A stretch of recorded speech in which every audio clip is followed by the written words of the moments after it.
வணக்கம் ஃப்ரெண்ட்ஸ். ஐயனா துணை சீரியலில் என்ன எபிசோடில் என்ன நடக்குதுன்னு பார்க்கலாம் வாங்க. வீட்டில் எல்லாரும் பேங்க்குக்கு போயிட்டு வந்த விஷயமா பேசிட்டு இருக்க உள்ளிருந்து வர்ற பல்லவன் சேரன் கிட்ட வந்து, அண்ணே நான் பண்ணது தப்பு தானே, அதுக்காக என்கிட்ட பேசாம இருக்காதானே ப்ளீஸ்ன்னு என்ன கேட்டுட்டு இருக்க. இங்க நின்னாதானே நீ ஏதாவது சொல்லிக்கிட்டு இருப்ப, இந்த இடத்த விட்டே போயிடுறேன்னு சேரன் போயிடுறாரு. அடுத்து சோழன் கிட்ட வர்றவரு, அண்ணே சேரன் என் மேல எவ்வளவு கோவமா இருந்தாலும் நீ தானே என்ன என்கிட்ட அன்பா பேசுவ, இப்ப நீயும் பேசாம இருந்தா எப்படின்னு அப்படின்னு பல்லவன் கேட்க எதுவுமே காதல விழாத மாதிரி வேற பக்கம் திரும்பிக்கிறாரு சோழன். நடேசன் இதெல்லாம் பார்த்துக்கிட்டே இருக்க ஏதோ புது மாப்பிள்ள மாதிரி உடனே விழுக்குல கோவப்பட்டுக்கிட்டு மறுபடியும் ரூம்குள்ள போறாரு பல்லவன். பேசலாம்ல பாவம் தானே அப்படிங்கிற மாதிரி பாக்குறாங்க நிலா. ரூம் கதவு கிட்ட போய் ஒரு தடவை பாக்குற பல்லவன் மறுபடியும் உள்ளர போயிட பாவம் நிலாவும் பாண்டியும் தான் ரொம்ப தவிப்பா பாக்குறாங்க. சோழன் திருமண வாக்கிலேயே நின்னுட்டு இருக்க, டேய் பாவம்டா அவங்கிட்ட பேசலாம்லங்கிறாரு பாண்டி. ஏய் செஞ்ச தப்புக்கு கொஞ்சமாவது தண்டனை அனுபவிக்கணும்டா, விடு நான் பாத்துக்கிறேங்கிறாரு சோழன். ஐயோ பாவங்கிற மாதிரி நிலா தான் பாத்துக்கிட்டு இருக்காங்க. என்னவோ பண்ணுங்கன்ற மாதிரி பாத்துட்டு இருக்காரு நடேசன். கொஞ்ச நேரம் கழிச்சு நடேசன் வெளியே அவரோட கட்டில உட்கார்ந்துருக்க, அங்க இருக்க கட்ட செவுத்துல வந்து உட்கார்ந்துருக்காரு பல்லவன். கொஞ்ச நேரம் பல்லவனையே பாக்குறவரு எழுந்து வந்து அவர் பக்கத்திலேயே இருக்க கட்ட செவுத்துல உட்கார பல்லவன் கொஞ்சம் நகர்ந்து உட்கார்ந்துக்கிறாரு. அப்போ வெளியே வர்ற நிலா அதை பாக்குறாங்க. பல்லவா நடந்தது நடந்து போச்சு, அதுக்காக மூஞ்ச உருன்னு வச்சுக்கிட்டே இருப்பியா அப்படின்னு நடேசன் கேட்க நிலா ஒரு சின்ன புன்னகையோட பாக்குறாங்க. டேய் விட்ரா அப்படின்னு பல்லவன் தோல்ல கைய வைக்க அவரு பயங்கரமா சிலிப்பிக்கிறாரு. டேய் நானும் உன் வயசுல உன்ன மாதிரி தான் அப்படின்னு ஆறுதலுக்காக அவரு ஏதோ சொல்ல வர, உங்க கதையெல்லாம் யார் கேட்டா, சும்மா நொய்யன்னு ஏதாவது பேசிக்கிட்டு அப்படின்னு முகத்துல அடிச்ச மாதிரி சொல்லிட்டு பல்லவன் எழுந்து வீட்டுக்குள்ள போறாரு. அங்க நின்னு பாத்துட்டு இருக்க நிலா பக்கத்துல வந்ததும், பல்லவா நில்லுடா அப்படின்னு சொல்ல பல்லவன் நிக்கிறாரு. அவர் தான் உங்ககிட்ட ஏதோ பேச வர்றாருல, போய் உட்கார்ந்து பேசு போ அப்படின்னு நிலா சொல்ல, நான் எதுக்கு நீ அவர்கிட்ட பேசணும் அப்படின்னு பல்லவன் சரியாதான் கேக்குறாரு. அவர்கிட்ட பேச எனக்கு என்ன இருக்கு அப்படின்னு பல்லவன் கேட்க, அதெல்லாம் நிறைய இருக்கு, இப்ப போய் உட்காரு, ரொம்ப பண்ணாத போ பல்லவா அப்படின்னு நிலா சொல்ல அவர் அப்படியே நிக்கிறாரு. வாடா அப்படின்னு கைய பிடிச்சி கூட்டிட்டு வர்றாங்க நிலா. போ உட்காரு அப்படின்னு மறுபடியும் பழைய இடத்துலயே கூட்டிட்டு வந்து உட்கார வைக்கிறாங்க நிலா. அவர் அப்படியே நிக்க, உட்காருடா அப்படின்னு அழுத்தி உட்கார வைக்கிறாங்க. அங்கிள் நீங்க பேசுங்கன்னு நிலா சொல்ல, விடுமா நான் பேசினாதான் அவனுக்கு பிடிக்க மாட்டேங்குதே அப்படின்னு நடேசன் சொல்ல, அவன் தான் உட்கார்ந்துட்டான்ல, நீங்க ஏதோ கருத்து சொல்ல வந்தீங்களே என்னன்னு சொல்லுங்கன்றாங்க நிலா. ஏமா நானும் சின்ன வயசுல இவனை மாதிரி தான் இருந்தேன், என்னால இவனை புரிஞ்சுக்கிட முடியுது அப்படின்னு நடேசன் சொல்ல, நீ யார்கிட்டயோ சொல்லி எனக்கு என்னங்கிற மாதிரி பல்லவன் எங்கேயோ பார்த்துட்டு இருக்காரு. சேரனோட அம்மாவை கல்யாணம் பண்றதுக்கு முன்னாடி நான் ஒரு பொண்ணை லவ் பண்ணேமா அப்படின்னு அவர் சொல்ல, அப்படியே அங்கிள்னு கேக்குறாங்க நிலா. அப்படின்னு சிரிக்கிறவரு, அவளும் நானும் எங்கேயாவது உட்கார்ந்து பேசிக்கிட்டு இருந்தோன்னு வையி, இந்த ஓட்ட வாய் சும்மா இருக்குமா, எதையாவது சொல்லிக்கிட்டே தான் இருக்கும், நானும் அதை பத்தி கவலைப்படுறதே கிடையாது. அன்னைக்கு ஒரு நாள் என்ன ஆச்சுன்னா அப்படின்னு நிலா சொல்ல, பல்லவன் துளி கூட சட்டை பண்ணல. ஆனா நிலா ரொம்ப ஆர்வமா கேக்குறவங்க என்னைக்குன்றாங்க. அதாம்மா நானும் அவளும் சேர்ந்து போனோம்ல, அந்த டைம்ல ஒரு படம் ரிலீஸ் பண்ணியிருந்தான், புது படம். அது என்ன படம், நல்ல படமா, பேரு கூட வரமாட்டேங்குது, ஆனா நல்ல படமா, அது என்ன படமா இருந்தா என்ன அப்படின்னு நடேசன் சொல்லிட்டு இருக்க. ஐயோ இந்த அண்ணியால இந்த ஆளுகிட்ட பக்கத்துல வந்து உட்காந்து தொலைக்க வேண்டியதா இருக்கு, சை அப்படின்னு பல்லவன் பாக்குறாரு. அப்புறம் நாங்க 2 பேரும் சேர்ந்து படத்துக்கு போகணும்னு ஒரு பிளானை போட்டோம். அவ வீட்டுல எதையோ பொய்ய சொல்லி பர்மிஷன் கேட்டா, அவங்க கொடுக்க மாட்டேன்னுட்டாங்க. அதுக்காக அந்த படத்தை பார்க்காம இருக்க முடியுமா, அவளை விட்டுட்டு நான் போய் பார்த்துட்டு வந்துட்டேன். என்ன பேச்சு பேசிட்டாங்கிற. அப்புறம் அதே படத்துக்கு 2 டிக்கெட்டை புக் பண்ணி அவளை கூட்டிகிட்டு போனேன். அவ ஃப்ரெண்டு ஒருத்தி இருந்தாமா, அவளுக்கு நம்ம மேல ஒரு இது அப்படின்னு நடேசன் சொல்லிட்டு இருக்க. நிலா ஆர்வமா கேட்டுட்டு இருக்க. பல்லவன் பயங்கர டென்ஷனோட 2 பேரையும் மாறி மாறி முறைச்சிட்டு இருக்காரு. அவ தனியா பேசணும்னு என்ன கூப்பிட்டா, சரி தனியா தானே பேச கூப்பிடுறான்னு நானும் போனேன். அந்த நேரமா பார்த்து இவ வந்துட்டா. ஐயோ ஒரே சண்டையாயி போச்சுமா அப்படின்னு நடேசன் சொல்ல, நிலாவுக்குமே ஒன்றும் புரியல. சரி இப்ப எதுக்கு அங்கிள் அதெல்லாம் சொல்றீங்கன்னு கேக்குறாங்க. ஏம்மா நான் எதுக்கு சொல்றேன்னு உனக்கு புரியல, இதெல்லாம் இப்ப சாதாரண விஷயம், இதுக்காக வருத்தப்பட்டு இருக்க வேணான்னு சொல்றேன் அப்படின்னு எதையோ கொண்டு வந்து எங்கேயோ முடிச்சு போடுறாரு நடேசன். சாதாரணமா சேரன் கூட சேர்ந்து நீங்களும் அந்த திட்டுனீங்க. இப்ப என்ன சாதாரணம்னு சொல்றீங்க? இதெல்லாம் சாதாரண விஷயமான்னு நிலா கேட்க, பின்ன இது என்ன உலகமகா விஷயமான்ற மாதிரி பல்லவன் பாக்குறாரு. அது இல்லம்மா, அவன் பண்ணினது தப்புதான். இந்த காலத்து பசங்க யாரு பண்ணல, எல்லாமே இப்படிதான் பண்ணிட்டு இருக்காங்க. அதுக்காக வருத்தப்பட வேண்டான்னு தான் சொல்ல வந்தேன் அப்படின்னு நடேசன் சொல்லிட்டு இருக்க பல்லவன் உருன்னு முகத்தை வச்சுட்டே உட்கார்ந்து இருக்காரு. இப்படிதாம்மா 1996ல நான் ஒரு அப்படின்னு அவரு ஆரம்பிக்க, ஒரு நிமிஷம் அங்கிள் அப்படிங்கிற நிலா, பல்லவா நீ எழுந்துறீங்கிறாங்க.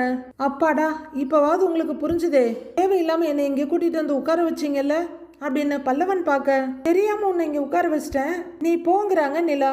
ஏமா இருமா, நான் இன்னும் கதையை சொல்லி முடிக்கலன்னு சொல்ல, போதும். நீங்க 1990ஸ்ல வேற ஒரு பொண்ணு கூட சினிமாவுக்கு போயிருக்கீங்க, அதெல்லாம் இவங்கிட்ட சொல்லுவீங்களா? பெத்த பையனுக்கு சொல்ற கதையா இது? நல்ல அட்வைஸ் சொல்லுவீங்கன்னு உட்கார வச்சேன் பாருங்க, அது ஏன் தப்புதாங்கிறாங்க நிலா. ஏமா நல்ல அட்வைஸ் தான் இது அப்படின்னு அவரு கோமாளி மாதிரி சொல்ல, நீங்க நல்ல அட்வைஸ் சொல்லிட்டீங்க, அதுவே போதும். பல்லவா நீ உள்ளவா அப்படின்னு நிலா நடக்க, பல்லவனும் அவர் ஒரு முறைச்சிட்டு நடக்கிறாரு. இப்ப நான் என்ன தப்பா சொல்லிட்டேன், நல்லது தானே சொன்னேன் அப்படின்னு அவரு யோசிச்சுட்டு இருக்க, அண்ணி என்கிட்ட இருக்க நல்ல குணம்லாம் சேர அண்ணங்கிட்ட இருந்து வந்ததா இருக்கும், 1-2 கெட்ட குணம் இருந்தா அதெல்லாம் இந்த ஆள்கிட்ட இருந்து வந்ததா இருக்கும் அப்படின்னு பெரிய கண்டுபிடிப்பா சொல்றாரு பல்லவன். என்னடா இவங்க நான் சொல்ல வந்ததையே புரியாம பேசிட்டு இருக்காங்க அப்படின்னு புலம்பிக்கிட்டு அங்கேயே உட்கார்ந்துருக்காரு நடேசன்.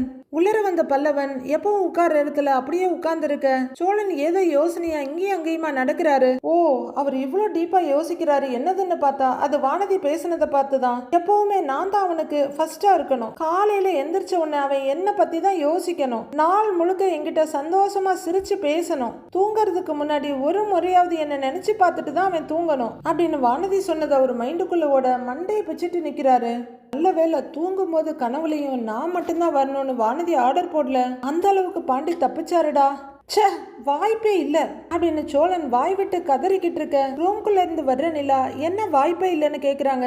அவரு கத்துன சத்தத்துல கிச்சன்ல இருந்து கைய தொடச்சிட்டே வர்ற சேரன், சோழா என்னாச்சுடான்னு கேக்குறாரு. ஓ, வெளியே சொல்லிட்டேனா? இல்லங்க, மனசுக்குள்ள சொன்ன மாதிரி இருந்துச்சு அப்படின்னு சோழன் அப்படியே பல்ல கடிச்சிட்டு சொல்ல, இல்ல வெளியே தான் சொன்னீங்கன்றாங்க நிலா. என்னடா வாய்ப்பு இல்லைங்கிறாரு சேரன். அது வேற ஒண்ணும் இல்லைன்னு, இந்த பாண்டியும் வானதியும் சண்டை போட்டுக்கிட்டே இருக்காங்கல்ல, சரி ஒரு அண்ணனா இருந்து இந்த பிரச்சனையை சரி பண்ணுவோம், முதல்ல வானதியை தனியா கூட்டிட்டு போய் என்ன ஏதுன்னு கேட்டு சமாதானம் பண்ணலான்னு நினைச்சேன் அப்படின்னு சோழன் சொல்ல, அப்படியாங்கிற மாதிரி நிலாவும் சேரனும் பாக்குறாங்க. ஆனா அவ நான் எது சொன்னாலும் புரிஞ்சுக்க மாட்டேங்கிறா அப்படிங்கிறாரு சோழன். யாரு? நீங்க கூட்டிட்டு போனீங்க, அப்படியே சமாதானம் எல்லாம் பண்ணி வைக்க தெரியும் பாருங்க அப்படின்னு நிலா படுநக்கலா சொல்றாங்க. நிலாவுக்கு அவங்க மட்டும்தான் சமாதான புறா, சோழன் சண்டைக்கோழின்ற மாதிரி தோணுது போல இருக்கு. முடிஞ்சா இன்னும் கொஞ்சம் பிரச்சனை வேணா பண்ணுவீங்கன்றாங்க நிலா. என்னங்க யாருங்க பிரச்சனை பண்ணா? பாண்டி வருவான்ல, அவங்கிட்டயே கேளுங்கன்றாரு சோழன். நான் எப்படி பக்குவமா பேசுறேன்னு அவனே சொல்லுவான்னு சோழன் சொல்ல, நம்பிட்டேங்கிற மாதிரி நிலா பார்க்க, சேரன் இப்பவும் நிலா சொல்றதுக்காக தான் சிரிக்கிறாரு. அங்க உட்கார்ந்து இருக்க பல்லவன் நம்மளுக்கு இங்க என்ன வேலைன்ற மாதிரி எழுந்து போக, நிலா அவரோட கையை பிடிச்சி நிறுத்தி, ஏண்டா பல்லவா எங்கடா போறேன்னு கேக்குறாங்க. பல்லவன் ஒன்னும் சொல்லாம நிக்க, உட்காரு அப்படின்னு நிலா சொல்ல மறுபடியும் போய் உட்கார்றாரு. அண்ணே அவங்க 2 பேருக்குள்ள செட்டே ஆகாதுன்னு அப்படின்னு சோழன் சொல்ல, டேய் அப்படிலாம் இல்லடா, வானதியும் ரொம்ப நல்ல பொண்ணு தாண்டாங்கிறாரு சேரன். ஐயோ, இந்த அண்ணனுக்கு ஊர் உலகத்துல இருக்க எல்லாருமே நல்லவங்க தான், இதுகிட்ட போய் நான் சொல்லிட்டு இருக்கேன் பாரு அப்படிங்கிற மாதிரி சோழன் சலிச்சு போய் பார்க்க, பாண்டி உள்ளர வர்றாரு. வாடா பாண்டின்னு சேரன் சொல்லிட்டு இருக்க, ஏய் பாண்டி என்னடா வரும்போதே டல்லா வர்ற, மறுபடியும் வானதி கூட ஏதாவது சண்டையாடான்னு சோழன் கேக்குறாரு. பாண்டி அமைதியா நிக்க, டேய் பாண்டி நான் சொல்றத கேளு, அவெல்லாம் உனக்கு செட்டே ஆக மாட்டாங்கிறாரு சோழன். டேய் அதை விடு, பேச வேண்டாங்கிறாரு பாண்டி. டேய் அப்படின்னு சோழன் ஏதோ சொல்ல வர, பாண்டி உங்க 2 பேருக்குள்ள ஏதாவது பிரச்சனை வந்தா மத்தவங்களை கருத்து சொல்ல விடாதீங்க அப்படின்னு சோழனை கேவலமா ஒரு பார்வை பார்த்துட்டு, நீங்களே பேசி தீக்க பாருங்க, அதுலயும் சோழன் எல்லாம் பேசவே விடாதீங்கன்னு நேரடியா தாக்குறாங்க நிலா. ஏங்க எப்படி பேசுறீங்க பாருங்க, என் மேல அவ்வளவுதான் நம்பிக்கையா உங்களுக்கு அப்படின்னு நிலாவோட வாயால கேட்டோம். சோழனுக்கு நம்பிக்கை வராம கேக்குறாரு, சத்தியமா இவங்க 2 பேரும் நல்லா இருக்கணுங்கிற எண்ணத்துல தாங்க நான் வானதி கிட்ட போய் பேசினேன் அப்படின்னு சோழன் சொல்ல, ஆமா இவர் அப்படியே பெரிய மேரேஜ் கவுன்சிலரு, பிரச்சனையை தீர்த்து வைக்கிறாரு அப்படின்னு கிண்டலா சொல்றாங்க நிலா. ஏன் மேரேஜ் கவுன்சிலரா இருந்தா மட்டும்தான் பிரச்சனையை தீர்த்து வைக்க முடியுமா? என் தம்பிக்காக அவனுக்கு ஒரு பிரச்சனைனா ஒரு அண்ணனா நின்னு தீர்த்து வைக்க கூடாதான்னு கேக்குறாரு சோழன். இதெல்லாம் சிரிப்போட பாத்துட்டு இருக்க சேரன், டேய் பாண்டி, உனக்கு முன்கோபம் கொஞ்சம் ஜாஸ்தி. அந்த பொண்ணு நல்ல பொண்ணு தான்டா, அதுகிட்ட கோவப்படாம கொஞ்சம் பார்த்து நடந்துக்கோ என்றாரு சேரன். அதெல்லாம் இல்லனே, இது வேற பிரச்சனைங்கிறாரு பாண்டி. எல்லாரும் என்னங்கிற மாதிரி பார்க்க விடுங்க, நான் பாத்துக்கிறேன்றாரு அவரு. சேரனும் நிலாவும் யோசனையா பார்க்க, ஐயோ பாண்டி ரொம்ப பாவமா இருக்குடா உன்னைய பார்த்தான்னு பாக்குறாரு சோழன். பாண்டி, நான் ஒன்னு சொல்லவான்னு நிலா கேட்க, அட்வைஸாங்க அப்படின்னு சோழன் கேட்க, ஆமாங்கிறாங்க, நீங்க மட்டும் அட்வைஸ் சொல்லலாமாங்க அப்படின்னு கரெக்டா நேரம் பார்த்து சோழன் கேட்டுட, நல்ல அட்வைஸை யார் வேணாலும் சொல்லலாம், இப்ப சொன்னீங்களே செட் ஆகாது விட்டுடுன்னு, இந்த மாதிரி தான் சொல்லக்கூடாது அப்படின்னு அதிபுத்திசாலி நிலா சொல்ல, ரைட்டு சொல்லுங்க அப்படின்னு ஒதுங்கிக்கிறாரு சோழன். நிலா சோழனை முறைச்சிட்டு இருக்க, நிலா நீ ஏதோ பாண்டிகிட்ட சொல்ல வந்தியப்பா அப்படின்னு உலகத்திலேயே அதுதான் முக்கியன்ற மாதிரி சேரன் எடுத்து கொடுக்குறாரு. அப்படின்னு ஞாபகம் வந்த மாதிரி திரும்புற நிலா, பாண்டி நீங்க வானதி கூட சரியா டைம் ஸ்பெண்ட் பண்றது இல்லையோன்னு எனக்கு தோணுது அப்படின்னு நிலா சொல்ல, அமைதியா இருக்கலாம்னாலும் அக்கம்பக்கத்துல இருக்கவங்க விட மாட்டாங்க போல இருக்கே அப்படின்னு சிரிக்கிறாரு சோழன். இப்ப அப்படி என்ன காணாத கண்ட ஜோக்கை கேட்டீங்க, இவ்வளவு விழுந்து விழுந்து சிரிக்கிறதுக்குங்கிற மாதிரி நிலா முறைக்கிறாங்க. ஏண்டா நானே நொந்து நூடுல்ஸ் ஆயிருக்கிறேன், என் பொழப்பு உனக்கு சிரிப்பா சிரிக்குதான்னு பாண்டியும் அண்ணனை பாக்குறாரு. எதுக்குடா சோழன் இந்த சிரிப்பு சிரிக்கிறேன்னு சேரனும் பாக்குறாரு. சிரிச்சிட்டு நெத்தில அடிச்சுக்கிற சோழன், என்னங்க நீங்க, அவ காலேஜ் போற நேரத்தை தவிர மிச்ச நேரம் எல்லாம் அவன் கடையில தான் இருக்கா, இதுக்கு மேல என்னங்க டைம் ஸ்பெண்ட் பண்ணணும் அவன் அப்படின்னு சோழன் கேட்க, கொஞ்சம் அமைதியா இருக்கீங்களா அப்படின்னு நிலா அவரோட வாயை அடைக்க, சரி சரி நான் அமைதியாவே இருந்துக்கிறேன் அப்படின்னு திரும்பிக்கிறாரு அவரு. சரி அண்ணி அண்ணனுக்கு என்ன டிப்ஸ் கொடுக்குறாங்க தெரிஞ்சு வச்சுக்கிட்டா நமக்கும் யூஸ் ஆகுமேன்னு ஆர்வமா பாத்துட்டு இருக்காரு பல்லவன். இங்க பாருங்க பாண்டி, வானதி உங்க கடையில வந்து உட்கார்ந்து இருக்கதை மட்டும் வச்சு நீங்க நிறைய டைம் ஸ்பெண்ட் பண்றீங்கன்னு அர்த்தம் இல்ல. வேலை செஞ்சுக்கிட்டே நீங்க அவங்க கிட்ட என்ன பேசுவீங்க, தனியா அப்படியே பேசுறதுக்கு ஒரு சூழல் கூட இருக்காது. இப்பவும் வானதி தான் உங்களை தேடி தேடி வர்றாங்க, அது பொண்ணுங்களுக்கு ரொம்ப கடுப்பான விஷயம்னு நிலா சொல்லிட்டு இருக்க, உடனே பல்லவனும் எழுந்து வந்து, ஆமாண்ணே எனக்கும் அதுதான் தோணுதுன்னு வந்து சொல்றாரு. ஆமா ஆமா ஆமா சொல்லு சொல்லு சொல்லு சொல்லு, உனக்கு தான் நிறைய எக்ஸ்பீரியன்ஸ் இருக்குல்லங்கிறாரு சோழன். ரெண்டு பேரும் ரூம் போட்டு உட்கார்ந்து பேசுங்கன்னு சொல்லுவான், அவ அட்வைஸ் ரொம்ப நல்லா இருக்கும் அப்படின்னு சோழன் சொல்ல, ஷூ அப்படின்னு சோழனை அடக்குறாங்க நிலா. உன உசு உசுன்னுட்டு வந்துருவா அப்படின்னு முகத்தை திருப்பிக்கிறாரு சோழன். பாண்டி வானதிக்காக ஒரு ஹோல் டேயை ஒதுக்கிருங்க, அவங்கள எங்கேயாச்சும் வெளியில கூட்டிட்டு போங்க அப்படின்னு நிலா சொல்ல, ஏங்க முழு நாள் எப்படிங்க, கடையில வேலை நடக்கணும்லங்கிறாரு பாண்டி. கடை எங்க போக போகுது, 24 மணி நேரமும் வேலை வேலைன்னு இருந்தா உங்களுக்குன்னு ஒரு வாழ்க்கை வேண்டாமா அப்படின்னு நிலா கேட்க, ஆஹா என்ன அழகா சொல்லுது இந்த நிலா அப்படின்னு பிரமிப்பா பார்த்துக்கிட்டு இருக்காரு சேரன்.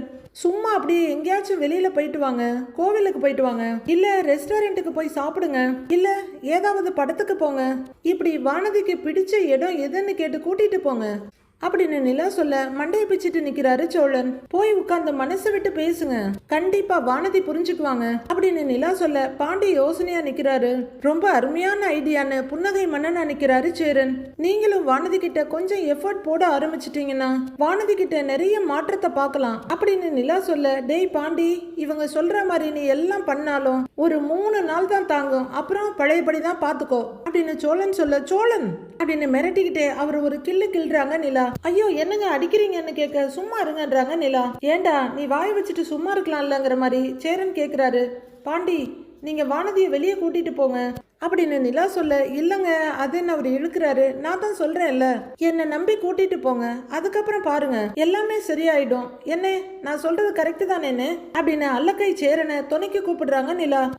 நல்ல விஷயம் தான்ப்பா, கரெக்ட் தான் அப்படிங்கிற சேரன் பாண்டி கிட்ட திரும்பி, டேய் பாண்டி நிலா சொல்ற மாதிரி அந்த பொண்ணை தனியா கூட்டிட்டு போய் மனசு விட்டு பேசு, அதால ஒரு பிரச்சனை சரியாச்சுன்னா நல்லது தானே அப்படின்னு சேரன் கேட்க, பாண்டி யோசனையா அப்படியே நிக்க எல்லாரும் அவரை மாத்தி மாத்தி பாத்துட்டு இருக்காங்க. சேரன் வீட்டுல சமைச்சிட்டு இருக்க அவரோட மொபைல் ரிங் ஆகுது. எடுத்து, அனீசு சைட்டுக்கு போயிட்டியா, நான் ஒரு 10 நிமிஷத்துல வந்துடுறேன், கொஞ்சம் வேலையெல்லாம் ஆரம்பிச்சிருங்க அப்படின்னு சொல்லிட்டு போனை வைக்க பின்னாடி வந்து நிலா நிக்கிறாங்க. போனை வச்சுட்டு வேக வேகமா அவரு காயை கட் பண்றது கத்தி எடுக்க, அண்ணே அப்படின்னு கூப்பிடுறாங்க நிலா. சொல்லுமாங்கிறாரு அவரு. 10 நிமிஷத்துல வரேன்னு சொல்லிட்டு வெங்காயம் கட் பண்ணிட்டு இருக்கீங்கன்னு நிலா கேக்குறாங்க. ஆமாப்பா சைட்ல வேலை இருக்கு, இன்னைக்கு லேட்டா வேற எந்திரிச்சிட்டேன், அதான் அவசர அவசரமா சமையல் பண்ணிட்டு இருக்கேன்றாரு சேரன். அண்ணே விடுங்க நான் பாத்துக்கிறேன், நீங்க போய் ரெடி ஆகுங்கிறாங்க நிலா. இல்லப்பா இருக்கட்டும்பா நான் முடிச்சுட்டே போயிடுறேன் அப்படின்னு அவரு சொல்ல, இல்லண்ணே வெங்காயத்தெல்லாம் வெட்டி முடிக்கவே 10 நிமிஷம் ஆயிடும், நீங்க போய் குளிச்சு ரெடி ஆகுங்கன்றாங்க நிலா. அப்படியா சொல்றேன்னு அவரு கேட்க, ஆமாண்ணே போங்கன்னு நிலா சொல்ல, சரி தேங்க்ஸ்பா அப்படின்னு கத்தியை கொடுத்துட்டு கிளம்புறாரு சேரன். சோழன் ஹாலில் உட்காந்து மொபைல் பார்த்து எதுக்கோ சிரிச்சிட்டு இருக்க நிலாவுக்கு அந்த சத்தம் கேட்குது. அவரு சிரிச்சாதான் நிலாவுக்கு பிடிக்காதுல்ல. கத்திய வச்சுட்டு அவங்களும் ஹாலுக்கு வர்றாங்க. அங்க சோழன் மொபைல்ல எதையோ பார்த்துட்டு ரொம்ப மனசு விட்டு சந்தோஷமா சிரிச்சிட்டு இருக்காரு. வந்து நிக்கிற நிலா சோழன்னு கூப்பிட அவர் காதுலயே விழல. சோழன் அப்படின்னு கத்த அவரு திரும்பி பார்த்துட்டு நிலா நிக்கிறத பார்த்ததான் என்னங்கன்னு கேக்குறாரு. கிச்சன்ல வேலை இருக்கு, உள்ள வாங்க அப்படின்னு நிலா சொல்ல நான் வந்து என்னங்க பண்ண போறேன்ட்டு மறுபடியும் மொபைல் கிட்ட திரும்புறாரு சோழன். நிலா அங்கேயே நின்று மறிச்சிட்டு இருக்க திரும்பி பார்க்குற சோழன் ஓ என்னதான் கூப்பிடுறீங்களா அப்படின்னு கேட்க ஆமான்னு தலையாட்டுறாங்க நிலா. சரி இதோ வரேன்னு மொபைலை வச்சுட்டு போறாரு. நான் எதுவும் பாத்திரக்கூடாது என் நேரம் அப்படின்னு பின்னாடியே வர்றவரு சொல்லுங்க என்ன பண்ணணும்னு கேட்குறாரு. அந்த காய்கறி எல்லாம் வெட்டுங்க அப்படின்னு நிலா சொல்ல வேகமா கத்தி எடுக்கிறவரு அவ்வளோதானா அப்படின்னு கேட்டுக்கிட்டே கடன்னு எல்லா காயும் ஸ்டைலா வெட்டி கத்தியை மேல எடுக்கிறாரு. ஏங்க அந்த காய்கறி எல்லாம் வெட்டி அப்படின்னு நிலா சொல்லிட்டு இருக்கும் போதே தட்டை எடுக்கிறவரு கடகடன்னு வெந்துட்டு இருக்க சாப்பாட்டுல மொத்த காய்கறிகளையும் கொட்டிடுறாரு. ஏங்க என்ன பண்றீங்கன்னு நிலா கேட்கறதுக்குள்ள மொத்த காய்கறியும் அதுக்குள்ள கொட்டி முடிச்சிடுறாரு. எதுக்கு இதுல போட்டீங்கன்னு நிலா அதிர்ச்சியா கேட்க அதுலதான் நீங்க போடணும் அப்படின்னு கேக்குறாரு சோழன். இதுல போடுங்கன்னு நான் சொன்னேன் நான் நிலா கேட்க இல்லங்க கொதிச்சிட்டு இருந்தது இதுலதான் போடணும் போல இருக்குன்னு நான் போட்டேங்க அப்படின்னு சோழன் சொல்ல உல கொதிக்கும் போது அரிசி தானே போடுவாங்க, நறுக்கி வச்ச காய்கறி எல்லாமா போடுவாங்க, என்னங்க பண்றீங்க அப்படின்னு நிலா கையை தூக்கி பொடனியோட சேர்த்து பொட்டுன்னு ஒண்ணு வைக்கிறாங்க சோழனை. ஐயோ அம்மா அப்படின்னு அவரு கதிகலங்கி போய் தலையை பிடிச்சிக்க எடுங்க முதல்ல இதெல்லாம் அப்படின்னு சிடுசிடுக்க அவரு தலையை பிடிச்சிக்கிட்டு என்னங்க அடிக்கிறீங்கன்னு அதிர்ச்சியோட கேக்குறாரு. பின்ன வேற என்ன பண்ணுவாங்க, தண்ணியில வெந்த காய் எடுத்து உங்களுக்கு டிஃபனா கொடுக்குறேன் சாப்பிடுங்க, என்ன சாப்பிடுறீங்களான்னு நிலா கேட்க எடுக்கிறேங்க அப்படின்னு நொந்து போய் போறாரு சோழன். ஒரு அரிக்கரண்டி எடுத்துட்டு வந்து தட்டுல அந்த காய்கறிகள்லாம் அவர் எடுத்துட்டு இருக்க ஒண்ணுமே தெரியல ஆனா வாய் மட்டும் நீளுது அப்படின்னு நிலா திட்டிக்கிட்டு இருக்க அவர் எடுத்துட்டு இருக்காரு. அப்போ திவ்யா நிலா வீட்டு வாசல்ல வந்து நின்னு நிலான்னு கூப்பிடுறாங்க. இதோ வந்துட்டேங்க அப்படின்னு அனிச்சையா குரல் கொடுக்கிறாரு சோழன். நிலா அவரை மறைச்சுக்கிட்டே இருக்க திரும்புறவரு அப்பதான் யோசிக்கிறாரு என்ன அப்படின்னு நிலா கேட்க உங்களை தாங்கிறாரு அவரு. அப்படின்னு நிலா மிரட்டலா பார்க்க ஐயோ அப்படின்னு ஒரு அசட்டு சிரிப்பு சிரிக்கிறாரு. அவரு காய அரிச்சிட்டு இருக்க வெளியே வர்ற நிலா ஏய் வா திவ்யா உள்ளர வாங்குறாங்க. திவ்யா உள்ளர வர வா உட்காருன்னு சேர் எடுத்து போடுறாங்க. சோழன் அங்க வர்றாரு. என்ன திடீர்னு வீடு தேடி வந்திருக்கன்னு நிலா கேட்க எல்லாம் காரணமா தான் அப்படின்னு திவ்யா சொல்லிட்டு இருக்கும் போதே ஹாய்ங்க நல்லா இருக்கீங்களான்னு கேக்குறாரு சோழன். இப்போ சேரன் அங்க வர்றாரு. நல்லா இருக்கேன்றாங்க திவ்யா. சேரன் தலையை தோட்டிட்டு ரூம்குள்ள திரும்ப அண்ணனை கூப்பிடுறாங்க. உடனே திரும்புறாரு. இது என் ஃப்ரெண்டு திவ்யான்னு நிலா சொல்ல தெரியுமேப்பா நல்லா இருக்கீங்களான்னு கேக்குறாரு சேரன். நல்லா இருக்கேன்னு அவங்க சொல்ல டீ சாப்பிடுறீங்களான்னு கேக்குறாரு அவரு. இல்ல பரவாயில்ல அப்படின்னு திவ்யா சொல்ல அண்ணே இவங்க கூட சேர்ந்து தானே நிலா பிசினஸ் ஆரம்பிக்க போறாங்க அப்படின்னு சோழன் சொல்ல ஓ அப்படியா அப்படின்னு சேரன் கேட்டுட்டு இருக்காரு. எங்க சோழன் இவதான் நேத்தே அதெல்லாம் முடியாதுன்னு சொல்லிட்டாளே அப்படின்றாங்க திவ்யா. சோழன் கொஞ்சம் திகைப்போட முடியாதுன்னு சொல்லிட்டாங்களா அப்படின்னு கேட்டுட்டு இருக்க நிலா அப்படியே உதட்ட கடிச்சிட்டு அமைதியா நிக்கிறாங்க. ஆமாங்க நேத்து எனக்கு போன் பண்ணி பிசினஸ் பார்ட்னர் ஆக முடியாது அந்த அளவுக்கு என்கிட்ட இன்வெஸ்ட்மெண்ட் இல்லைன்னு சொல்லிட்டா அப்படின்னு திவ்யா சொல்ல சோழன் ரொம்ப சங்கடமா நிக்கிறாரு. சேரனும் கொஞ்சம் அமைதியா யோசிச்சுட்டு ஏமா நிலா ஏன் அவ்வளவு அவசரப்பட்டு சொன்ன, நம்ம ஏதாவது பண்ணி ஏற்பாடு பண்ணலான்னு பேசணும்ல ஏன்பான்னு கேக்குறாரு. ஆமாங்க ஏங்க அப்படி சொன்னீங்க, அதெல்லாம் ஏற்பாடு பண்ணிக்கலாங்கிறாரு சோழன். இல்ல சோழன் எதுக்கு அப்படி ரிஸ்க் எடுக்கணுங்கிறாங்க நிலா. நீ இப்படிலாம் சொல்லுவேன்னு தெரிஞ்சுதான் நான் வேற ஒரு ஐடியாவோட வந்திருக்கேன்றாங்க திவ்யா. அவங்களே பாக்குற நிலா என்னன்னு கேட்க நீ இப்போதைக்கு பணம் இன்வெஸ்ட் பண்ண வேண்டாம், இன்வெஸ்ட்மெண்ட் மொத்தமா நாங்க 2 பேரும் பாத்துக்கிறோம் அப்படின்னு திவ்யா சொல்ல இன்வெஸ்ட்மெண்ட் பண்ணாம எப்படி பார்ட்னரா இருக்க முடியும் அப்படின்னு நிலா சொல்ல உன்னால பணம் ரெடி பண்றது கஷ்டம்னு சொல்ற, அது எனக்கு புரியுது நிலா, அதனால நாங்க 2 பேரும் டிஸ்கஸ் பண்ணோம். இப்போதைக்கு நீ பணம் எதுவும் கொடுக்க வேண்டாம், நீ வந்து ஜாயின் பண்ணிக்கோ, அப்புறமா உன்னால முடியும் போது நீ வந்து கொடுத்தா போதும், அது எப்ப கொடுத்தாலும் பரவாயில்லன்றாங்க திவ்யா. அட செம்மங்க அப்படிங்கிற மாதிரி சோழன் பார்க்க சேரனும் அமைதியா பார்க்க நிலா யோசனையா நிமிந்து பாக்குறாங்க. எப்படியும் நம்ம 3 பேரும் சேர்ந்து ஆரம்பிச்சதாவே இருக்கட்டும், நம்ம 3 பேரோட பேர்லயே கம்பெனியை ரெஜிஸ்டர் பண்ணிக்கலாம் அப்படின்னு திவ்யா சொல்ல சோழன் சிரிப்போடு பாக்குறாரு. நிலா அமைதியா நிக்கிறாங்க. சேரனுக்கும் ரொம்ப நல்லா இருக்கு, சந்தோஷமா பாக்குறாரு. பணம் மட்டும் எப்ப முடியுதோ அப்ப கொடு, எங்க 2 பேருக்குமே ஓகே தானே திவ்யா சொல்ல ஓகேங்க ஏற்பாடு பண்ணிடலாம் அப்படின்ற மாதிரி சோழன் நம்பிக்கையா பாக்குறாரு. நிலா பக்கம் திரும்புற திவ்யா பணம் இல்லங்கிற ஒரே காரணத்துக்காக உன்ன மாதிரி ஒரு டேலண்டான ஆளை விடுறதுக்கு எனக்கு இஷ்டம் இல்ல அப்படின்னு திவ்யா சொல்ல சேரன் ரொம்ப சந்தோஷமா சிரிக்கிறாரு. நிலா இன்னும் எதுவுமே சொல்லாம அமைதியாவே நிக்கிறாங்க. இல்ல பணம் கொடுக்காம எப்படின்னு யோசிக்கிறாங்க அவங்க. அதெல்லாம் ஒரு பிரச்சனையும் இல்ல நிலா, நான் சோபனா கிட்ட பேசிட்டேன், அவளும் இதுக்கு ஓகே சொல்லிட்டா. நம்ம 3 பேருக்குள்ள இவ்ளோ கேரண்டி இருக்கும்போது நீ எதுக்கு இவ்ளோ யோசிக்கிற அப்படின்னு திவ்யா கேட்க நிலா ஒண்ணுமே சொல்லாம அமைதியா நிக்கிறாங்க. சோழன் நீங்களே சொல்லுங்க சோழன் அப்படின்னு திவ்யா சொல்ல, ஏங்க அவங்க தான் இவ்வளோ தூரம் சொல்றாங்கல்ல, எனக்கு என்னமோ இது நல்ல ஐடியாவா தான் இருக்கும்னு தோணுதுங்க அப்படிங்கிறாரு அவரு. நிலா இன்னமும் யோசிச்சுட்டே நிக்க, ஆமாப்பா பணம் நாம எப்படியாவது ஏற்பாடு பண்ணி கொடுத்துடலாம்ப்பா, பணத்துக்காக யோசிச்சு நல்ல வாய்ப்பை விட வேணாம்ப்பா அப்படின்னு சேரன் சொல்ல, அண்ணன் கரெக்டா தான் சொல்றாங்க அப்படின்னு சோழனும் தலையை ஆட்டுறாரு. நிலா அமைதியா 2 பேரையும் பார்த்துட்டு இருக்க, நிலா இந்த விஷயத்துல நீ ஓவர் திங்கிங் பண்ணாத, நீ வர்ற அவ்வளவுதான முடிச்சிடுறாங்க திவ்யா, நான் சோபனா கிட்ட நீ ஓகே சொல்லிட்டேன்னு சொல்லிடுற அப்படின்னு திவ்யா சொல்ல, இல்லடி அப்படின்னு நிலா ஏதோ சொல்ல வர, அதெல்லாம் நிலா ஓகே சொல்லிட்டாங்கன்னு நீங்க சொல்லிடுங்க அப்படின்னு சோழன் சொல்ல, சரின்னு சந்தோஷமா தலையாட்டுறாங்க திவ்யா. எங்க ஓகே தானேங்க, பாத்துக்கலாம் விடுங்க அப்படின்னு உற்சாகமும் தைரியமா சொல்றாரு சோழன். யோசனையாவே நின்னு நிலா, நீ ஏற்கனவே அவங்க கிட்ட பேசிட்டு இல்லைன்னு கேக்குறாங்க, சும்மா எனக்காக சொல்லலையேன்னு கேட்க, அதெல்லாம் நான் கிளியரா பேசிட்டேன், இன்ஃபேக்ட் இந்த ஐடியாவை சொன்னதே சோபனா தான், சோ ஒரு ப்ராப்ளமும் இல்லை அப்படின்னு திவ்யா சொல்ல, சரிடி அடுத்து என்ன ப்ராசஸ்னு சொல்லுங்கிறாங்க நிலா. நிலா ஒத்துக்கிட்டதுல சோழனுக்கும் சேரனுக்கும் ஏக சந்தோஷம். சரி நிலா, நான் பிளான் பண்ணிட்டு ஃபோன் பண்றேன், நான் கிளம்புறேங்கிறாங்க திவ்யா. நிலா தலையாட்ட, வரேன் சோழன் ஹேண்ட்பேக் எடுத்துக்கிட்டு வரேன்னு சேரன் கிட்டேயும் சொல்றாங்க திவ்யா.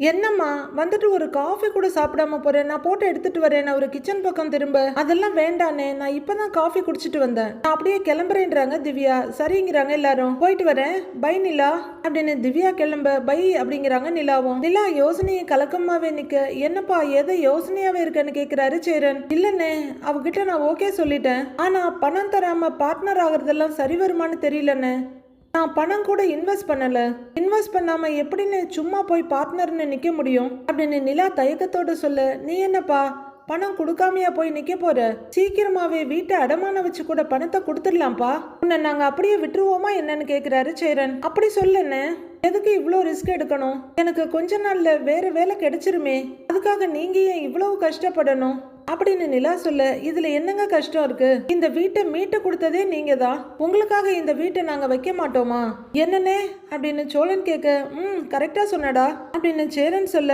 பாத்தீங்கல்லங்கிறாரு சோழன். அதெல்லாம் பாத்துக்கலாம்ப்பா, அந்த பொண்ணு தான் கொஞ்ச நாள் டைம் எடுத்து கூட கொடுங்கன்னு சொல்லிச்சுல்ல, இப்போதைக்கு அவங்க கூட சேர்ந்து பார்ட்னர் ஆயிடு, நம்ம சீக்கிரமா பணத்தை ஏற்பாடு பண்ணி கொடுத்துடலாம் அப்படிங்கிறாரு சேரன். ஆமாங்க நீங்க ஓனர் ஆயிடுங்க, அதாங்க உங்க திறமைக்கு கரெக்டா இருக்கும் அப்படின்னு சேரன் நிலாவை ஊக்கப்படுத்தி உயரத்துக்கு கொண்டு போக நினைக்கிறாரு.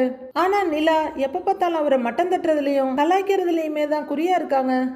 அப்படிங்கிற மாதிரி நிலா கொஞ்சம் சந்தோஷமா நிறைவா புன்னகை பூக்குறாங்க. ஐயோ நேரமாச்சு, நான் அப்படியே கிளம்புறேன் அப்படின்னு சேரன் உள்ளர ஓடுறாரு. சோழன் அந்த சேர்ல உட்கார, ஹலோ என்ன வாங்க கிச்சன்ல நிறைய வேலை இருக்கு அப்படின்னு நிலா சொல்ல, கஷ்டப்பட்டு உட்கார்ந்தோம் எழுந்திருக்கணுமா அப்படின்னு பேசாம எழுந்து போறாரு சோழன். பாண்டி யூஸ்வலா போடுற டிஷர்ட் எல்லாம் விட்டுட்டு ஒரு ஷர்ட்டை போட்டுட்டு நீட்டா ஒர்க் ஷாப்ல வண்டியை கொண்டு வந்து நிறுத்துறாரு. 3 வண்டி சர்வீஸ்க்கு வந்திருக்குனே, நாளைக்கே கிடைக்குமான்னு கேக்குறாங்க அப்படின்னு கண்ணன் ப்ரோ சொல்லிட்டு இருக்க, இவர் வண்டியை துடைக்க ஒரு துணி எடுக்கிறாரு. நாளைக்கு எப்படிதான் கொடுக்க முடியும், 2 நாள் ஆகும்னு சொல்லு, இருக்கிற வண்டியெல்லாம் பார்க்க வேண்டாமா அப்படின்னு கேட்டுக்கிட்டே வண்டியை துடைக்க ஆரம்பிக்கிறாரு. சரிண்ணே நான் சொல்லிடுறேன் அப்படின்னு கண்ணன் ப்ரோ சொல்ல, டேய் நான் இன்னைக்கு கொஞ்சம் வெளியில போறேன்டா, கடையை நீ பாத்துக்கொன்றாரு பாண்டி. சரிண்ணே அவரு சொல்ல, சுதாகரது வண்டி வந்தது இல்ல, அதை தொடச்சு மட்டும் கொடுத்துறாத, வாட்டர் வாஷ் பண்ணி கொடுக்கணும் புரியுதா, வேற எந்த வண்டி வந்தாலும் நீயே கொஞ்சம் பார்த்து பண்ணி கொடுத்துடுறா அப்படின்னு பாண்டி சொல்ல, அவரும் ஒரு வண்டியை தொடச்சுக்கிட்டே சரிண்ணேங்கிறாரு. என்னடா ஆள் வேற டிப்டாப்பா கிளம்பி வந்திருக்காரு, வண்டியை வேற பாலிஷ் போடுற மாதிரி அழுத்தி அழுத்தி துடைக்கிறாரு அப்படின்னு கண்ணன் ப்ரோ பார்த்துட்டு இருக்க, பாண்டியோட மனசுல நிலா சொன்னதுதான் வருது. நீங்க வானதியோட சரியா டைம் ஸ்பெண்ட் பண்றதுலயோன்னு எனக்கு தோணுது. தினமும் வானதி உங்க கடையில வந்து உட்கார்றத வச்சு மட்டும் நீங்க நிறைய டைம் ஸ்பெண்ட் பண்றீங்கன்னு அர்த்தம் இல்ல. வேலை செஞ்சுக்கிட்டே நீங்க அவங்க கிட்ட என்ன பேசுவீங்க, சும்மா அப்படியே எங்கேயாச்சும் வெளியில போயிட்டு வாங்க அப்படின்னு நிலா சொன்னதை யோசிக்கிறவரு ரோட்டை பாக்குறாரு. எங்க இன்னும் இவளை காணோம் அப்படின்னு யோசிச்சுக்கிட்டே மொபைல் எடுத்து பாக்குறாரு. சரி கொஞ்சம் வெயிட் பண்ணி பாக்கலான்னு அவர் வண்டியை தொடச்சிட்டு இருக்க, வானதியும் நீட்டா கிளம்பி வந்துட்டு இருக்காங்க. பாண்டி ரொம்ப ஆர்வமா வர்ற வானதியை பார்த்துட்டு இருக்காரு. அடுத்து என்ன நடக்க போகுதுன்னு வர்ற எபிசோட்ல பார்க்கலாம் friends. Have a happy weekend. Thank you.